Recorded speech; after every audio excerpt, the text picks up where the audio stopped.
اعوذ باللہ من الشیطان اللعین الرجیم بسم اللہ الرحمن الرحیم السلام علیکم ورحمۃ اللہ وبرکاتہ۔ اللہ تبارک و تعالیٰ کا شکر ہے کہ میں کراچی سے تاج العلماء مولانا محمد نقی نجفی علی اللہ مقامہ کا پوتا علی احمد آپ کی خدمت میں حاضر ہوں، سورہ مبارکہ احزاب کے رکوع نمبر 2 کی آیات کے ساتھ۔ سورہ مبارکہ احزاب قرآن مجید کا 33 نمبر کا سورہ ہے۔ اس کے رکوع 2 میں 13 آیات ہیں جن کے نمبر ہیں 9 سے لے کر 21 تک۔ آیت نمبر 9 سے تلاوت کی ابتدا میں کر رہا ہوں۔ اعوذ باللہ من الشیطان اللعین الرجیم بسم اللہ الرحمن الرحیم یا ایھا الذین آمنوا اذکروا نعمت اللہ علیکم اذ جاءتکم جنود فارسلنا علیہم ریحا وجنودا لم تروها وکان اللہ بما تعملون بصیرا۔ ترجمہ: اے لوگوں جو ایمان لائے ہو، یاد کرو اللہ کے احسان کو جو اس نے تم پر کیا ہے۔ جب کئی فوجیں اور گروہ کے گروہ تم پر چڑھ آئے تو ہم نے ان پر ایک سخت آندھی بھیج دی اور ایسی فوجیں بھی بھیج دیں جنہیں تم نے نہیں دیکھا، حالانکہ اس وقت تم جو کچھ کر رہے تھے اللہ اسے خوب اچھی طرح سے دیکھ رہا تھا۔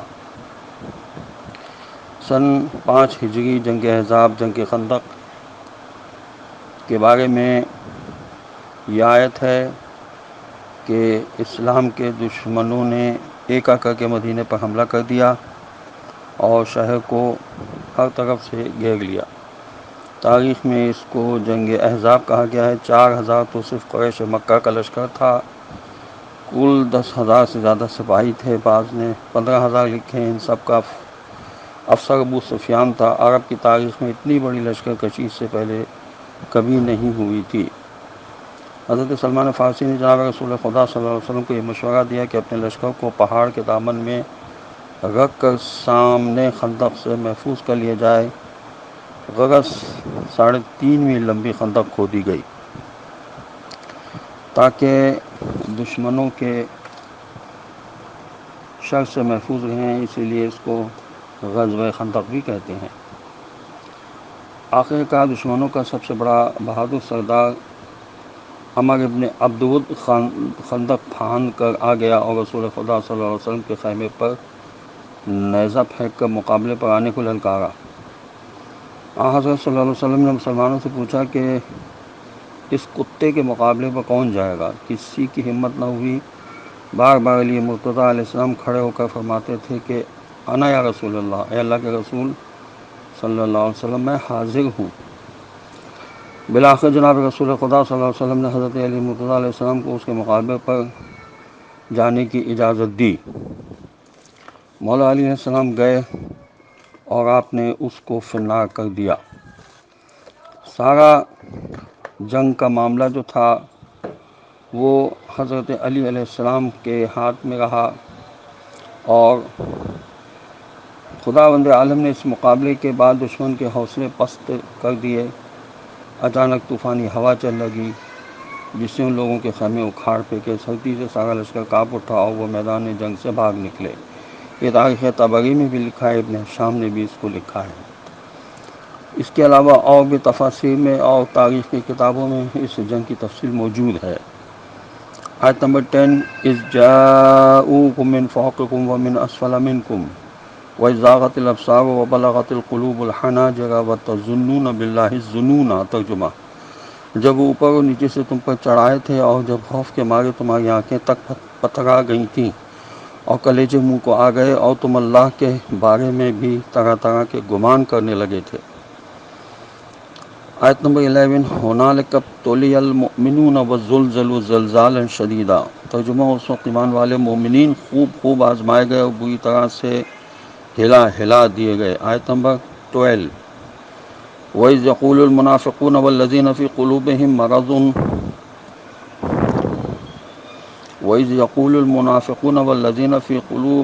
مَرَضٌ مَّا وَعَدَنَا اللَّهُ وَرَسُولُهُ إِلَّا غُرُورًا۔ ترجمہ: اور جب منافق لوگ اور جن کے دلوں میں بیماری تھی یہ تک کہنے لگے تھے کہ اللہ اور اس کے رسول صلی اللہ علیہ وسلم نے ہم سے جو فتح کے وعدے کیے تھے وہ سب دھوکے کے سوا کچھ نہ تھے۔ آیت نمبر 13: وَإِذْ قَالَتْ طَائِفَةٌ مِّنْهُمْ يَا أَهْلَ يَثْرِبَ لَا مُقَامَ لَكُمْ فَارْجِعُوا وَيَسْتَأْذِنُ فَرِيقٌ مِّنْهُمُ النَّبِيَّ يَقُولُونَ إِنَّ بُيُوتَنَا عَوْرَةٌ وَمَا هِيَ بِعَوْرَةٍ إِن يُرِيدُونَ إِلَّا فِرَارًا۔ ترجمہ: اور جب ان میں سے گروہ نے تو یہاں تک کہہ دیا کہ اے مدینے کے رہنے والوں، اب تمہارے لیے یہاں میدان جنگ میں ٹھہرنے کا کوئی موقع نہیں رہا، تم واپس مدینہ چلو۔ جبکہ عین اسی وقت ان میں سے ایک جماعت یہ کہہ کر نبی صلی اللہ علیہ وسلم سے واپس جانے کی اجازت مانگ رہی تھی کہ ہمارے گھر غیر محفوظ ہیں، جبکہ وہ ذرا بھی غیر محفوظ نہ تھے، وہ لوگ تو صرف میدان جنگ سے بھاگنا چاہتے تھے۔ آیت نمبر 14: وَلَوْ دُخِلَتْ عَلَيْهِم مِّنْ أَقْطَارِهَا ثُمَّ سُئِلُوا الْفِتْنَةَ لَآتَوْهَا وَمَا تَلَبَّثُوا بِهَا إِلَّا يَسِيرًا۔ ترجمہ: اور اگر شہر کی چاروں طرف سے دشمن گھس آئے ہوتے اور اس وقت انہیں فتنہ برپا کرنے کے لیے بلایا جاتا تو یہ ایسا ہی کر گزرتے اور فتنہ برپا کرنے میں ذرا توقف نہ کرتے۔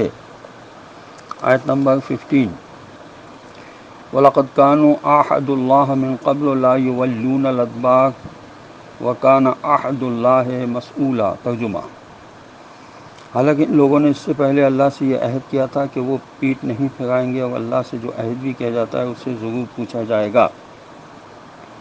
آیت نمبر 16: قُل لَّن يَنفَعَكُمُ الْفِرَارُ إِن فَرَرْتُم مِّنَ الْمَوْتِ أَوِ الْقَتْلِ وَإِذًا لَّا تُمَتَّعُونَ إِلَّا قَلِيلًا۔ ترجمہ: آپ صلی اللہ علیہ وسلم کہہ دیجئے کہ تمہیں موت یا قتل سے بھاگنے سے کچھ بھی فائدہ نہیں ہوگا، کیونکہ بھاگنے کے بعد زندگی کے مزے لوٹنے کا تمہیں بہت ہی تھوڑا سا موقع مل سکے گا۔ آیت نمبر 18: قُلْ مَنْ ذَا الَّذِي يَعْصِمُكُم مِّنَ اللَّهِ إِنْ أَرَادَ بِكُمْ سُوءًا أَوْ أَرَادَ بِكُمْ رَحْمَةً وَلَا يَجِدُونَ لَهُم مِّن دُونِ اللَّهِ وَلِيًّا وَلَا نَصِيرًا۔ ان سے پوچھو کہ کون ہے جو تمہیں اللہ سے بچا سکتا ہے اگر اللہ ہی تمہیں نقصان پہنچانا چاہے، اور کون اللہ کی رحمت کو تم سے روک سکتا ہے اگر وہ تم پر مہربانی کرنا چاہے۔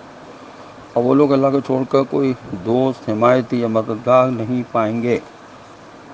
اس سے پہلے جو آیت نمبر 17 تھی وہ میں ایک دفعہ پھر پڑھ دیتا ہوں۔ قُلْ مَنْ ذَا الَّذِي يَعْصِمُكُم مِّنَ اللَّهِ إِنْ أَرَادَ بِكُمْ سُوءًا أَوْ أَرَادَ بِكُمْ رَحْمَةً وَلَا يَجِدُونَ لَهُم مِّن دُونِ اللَّهِ وَلِيًّا وَلَا نَصِيرًا۔ یہ آیت نمبر 17 ہے، اس کا ترجمہ یہ ہے کہ ان سے پوچھو کہ کون ہے جو تمہیں اللہ سے بچا سکتا ہے اگر اللہ ہی تمہیں نقصان پہنچانا چاہے، اور کون اللہ کی رحمت کو تم سے روک سکتا ہے اگر وہ تم پر مہربانی کرنا چاہے۔ اور وہ لوگ اللہ کو چھوڑ کر کوئی دوست، حمایتی یا مددگار نہیں پائیں گے۔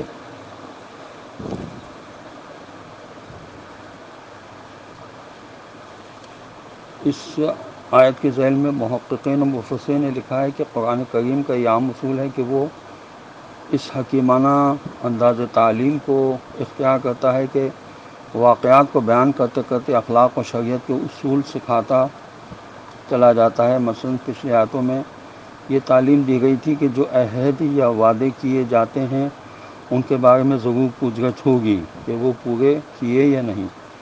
نمبر 2، میدان جنگ سے بھاگنا کام نہ آئے گا۔ نمبر 3، اگر اللہ تمہیں نقصان پہنچانا چاہے تو اللہ کے سوا تمہیں اس نقصان سے کوئی بھی بچا نہیں سکتا۔ نمبر 4، آگے یہ سبق بھی پڑھایا جائے گا تو تمہارے لیے رسول خدا صلی اللہ علیہ وسلم کی زندگی بہترین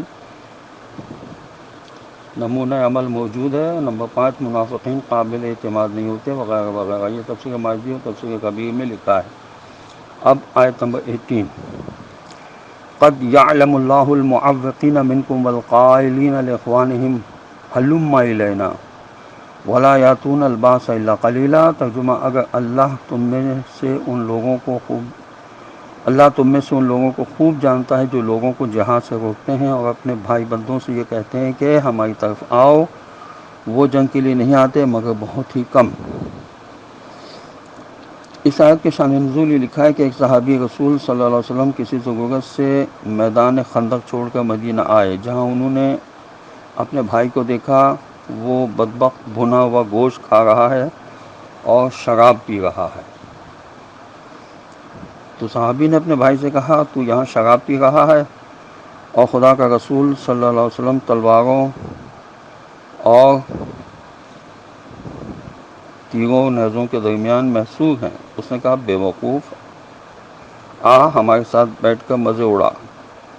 اسی خدا کی قسم جس کی قسم محمد صلی اللہ علیہ وسلم کھاتے ہیں، اب وہ اس میدان سے کبھی نہیں پلٹیں گے۔ عربوں کا یہ عظیم لشکر ان کو زندہ نہیں چھوڑے گا۔ یہ سن کر صحابی نے کہا تو جھوٹ بکتا ہے۔ صحابی نے جا کر رسول اللہ صلی اللہ علیہ وسلم کو پوری گفتگو سے آگاہ کیا۔ اس پر یہ آیتیں اتری ہیں۔ تفسیر کبیر، تفسیر مجموع البیان اور تفسیر نمونہ میں لکھا ہے۔